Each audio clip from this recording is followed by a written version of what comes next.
Okay, so the lighting might not be that great. It's really hard to get good lighting with the tripod, so bear with me. This video is going to be a little bit different than my normal videos. This video is going to be me going into more detail about the illnesses that I have and what they all mean. I'm going to start with the one that doesn't get as much attention than imagerosis. My illness that I've had the longest is called CVS, and if you do not know what that stands for, it stands for clinical vomiting syndrome. It doesn't get that much attention because it's not a known sickness. It's not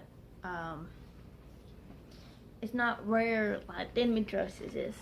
So that's why some people have heard of it, some people haven't.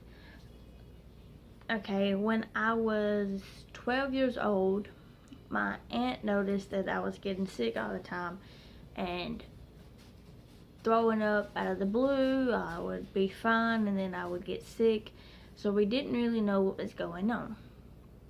So I went to the doctor and he done all these tests and he came back and said I have a illness that is called CVS, and the full name for it is clinical vomiting syndrome.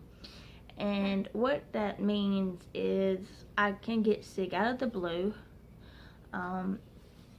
Sometimes I can get sick and it lasts like a day. Sometimes I can get sick, it lasts like a week. And then there are times where I can go weeks without any symptoms. It is a disease that has no cure. And the only thing I can do about it is take nausea medicine. I take nausea medicine every day, even if I don't feel sick, because like I said, it can come out of the blue. So the nausea medicine tries to help, which it doesn't always do. It's taken me years. I mean, actually, it's taken me decades to even gain weight.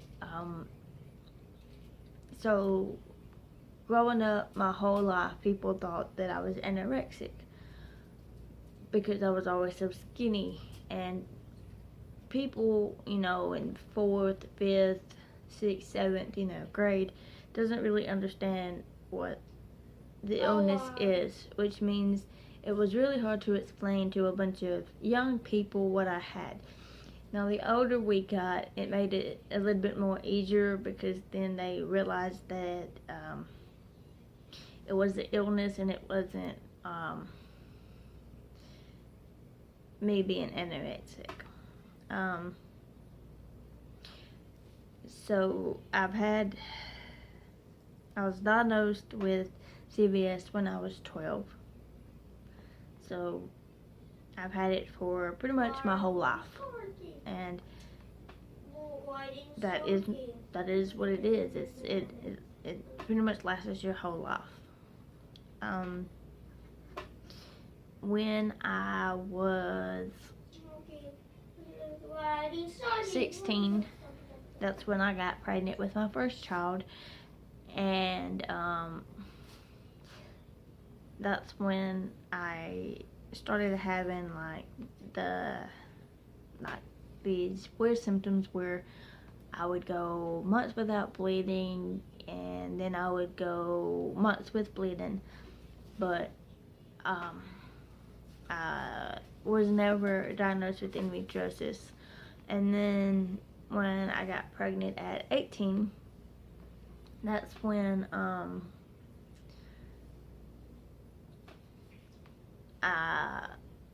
they told me that they think that I have endometriosis, and that's why it was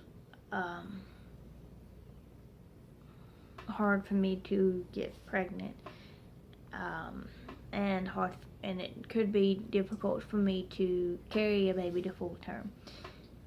So that scared me.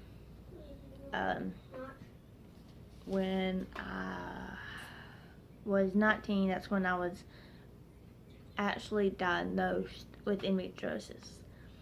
And the only way that they can officially say you have it is you have to have surgery. It's called laparoscopic surgery, and that is where they go in and see if you have it. And if you do, then they burn it off. But it's also a non-curable disease, which means just because they went in and burned it off doesn't mean that you're cured. So we done that 2 times, and then after the second time I decided that I was going to have a hysterectomy. I knew I wasn't going to be able to get pregnant again. I wasn't on birth control. So those 2 years I never got pregnant, so I was like, it's not going to happen, and you don't want to get your hopes up because that's also hard for you. So when I was 21, I told the doctor I wanted a hysterectomy. They normally do not do it that young, but I told them I really wanted it. So because of how young I was, they made me sign a piece of paper that stated that I knew once the hysterectomy was done that I would no longer be able to have any kids, which is a given, but they make you sign it anyways.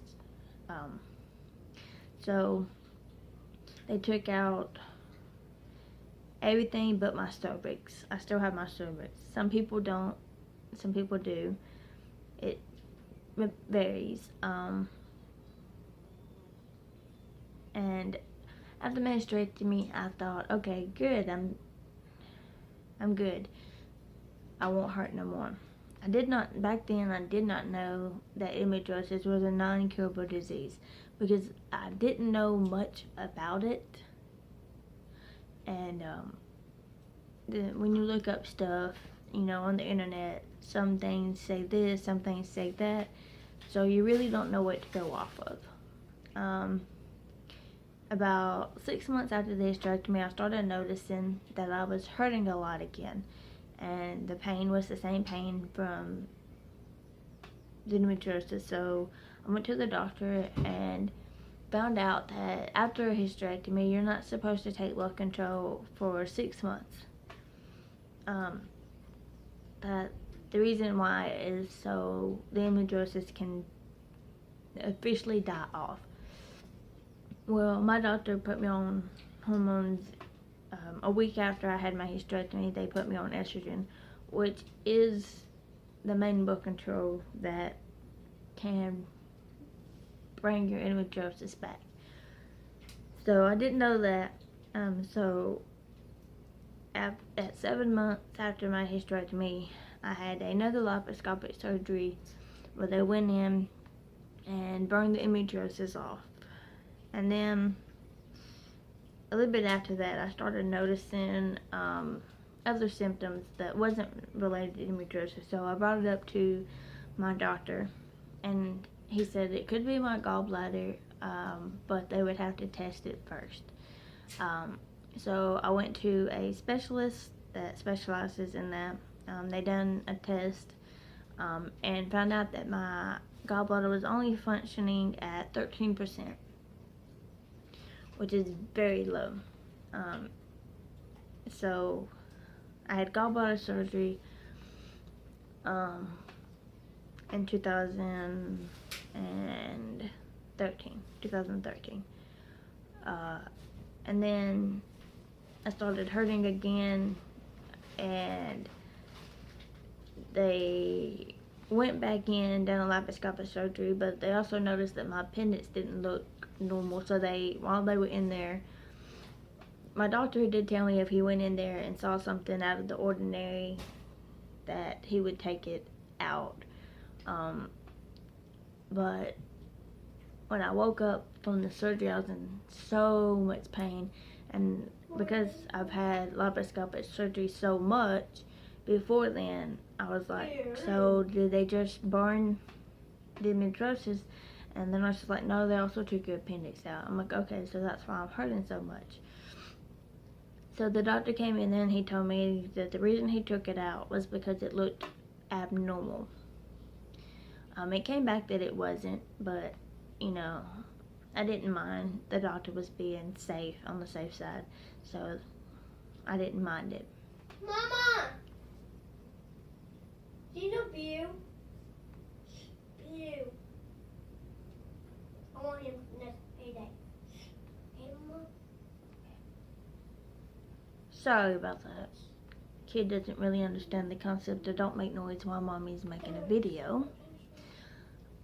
But after that, I had, let's see,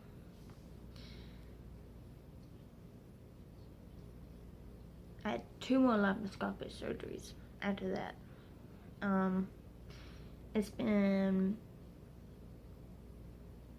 I want to say 2 years. 2 years. And now the doctor, my new OB/GYN, is discussing having to go back in and burn the endometriosis. He put me on medicine, and so far it hasn't helped the pain at all.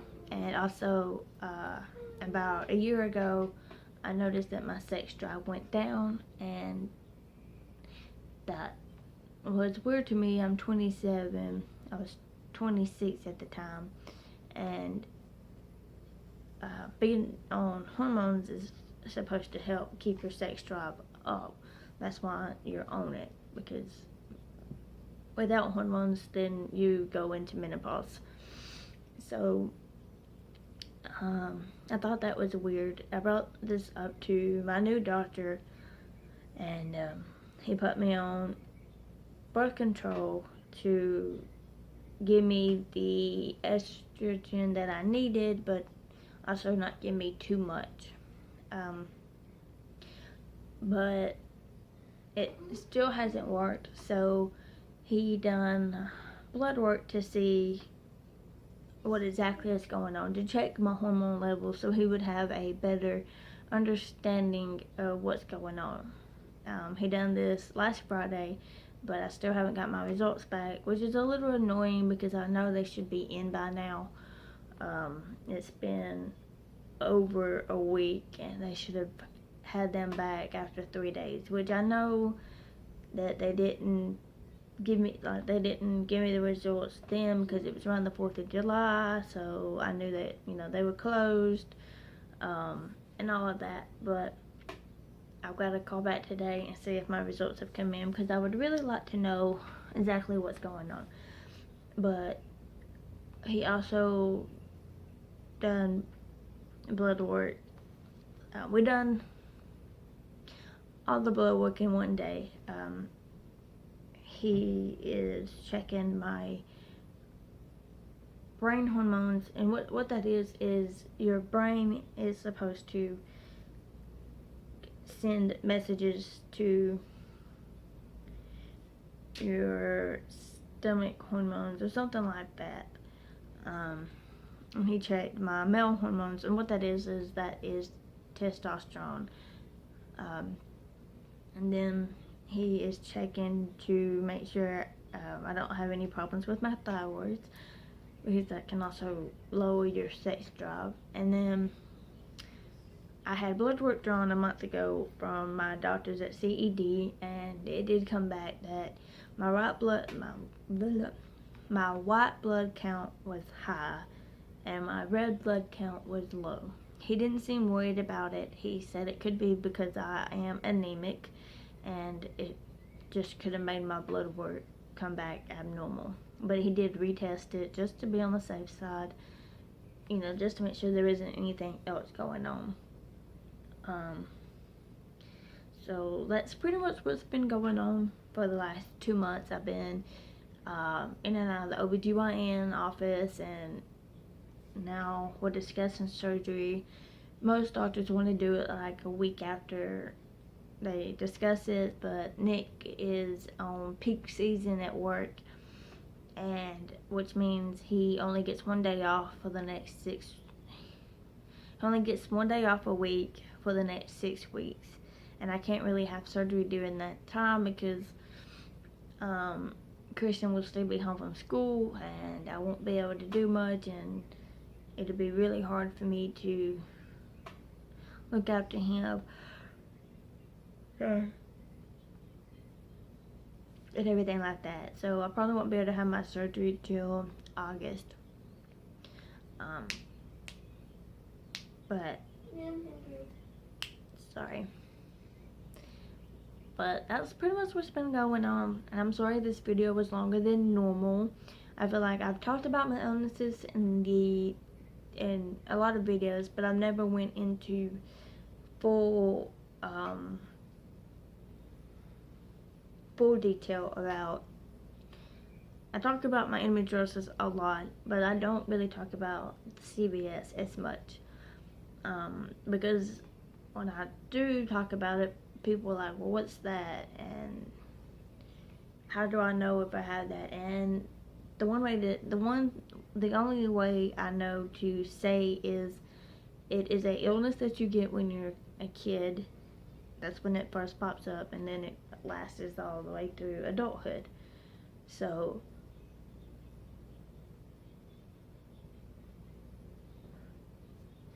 sorry. So if you haven't had the symptoms as a kid, you probably do not have it now. In some cases, it can show up in adulthood and you not have it as a kid, but it's very, very rare that happens. So that's why this video is longer than most of my videos. It's about almost 20 minutes long, so sorry if you don't want to sit through the whole video. That's fine with me, but I just wanted to put it out there. That way, if I have a younger viewer that is going through something similar that I went through as a kid, that maybe that's what they have, and maybe they can talk to their doctor and find out if it is. So hope everybody is having a wonderful Monday. And the reason this video is a lot easier than my normal one is I finally got a tripod, so I can finally just prop my phone up and use my tripod. So I'm so excited about that. It makes it so much easier to do my videos now that I have hands free. So hope everybody's having a great Monday, and I will talk to y'all later.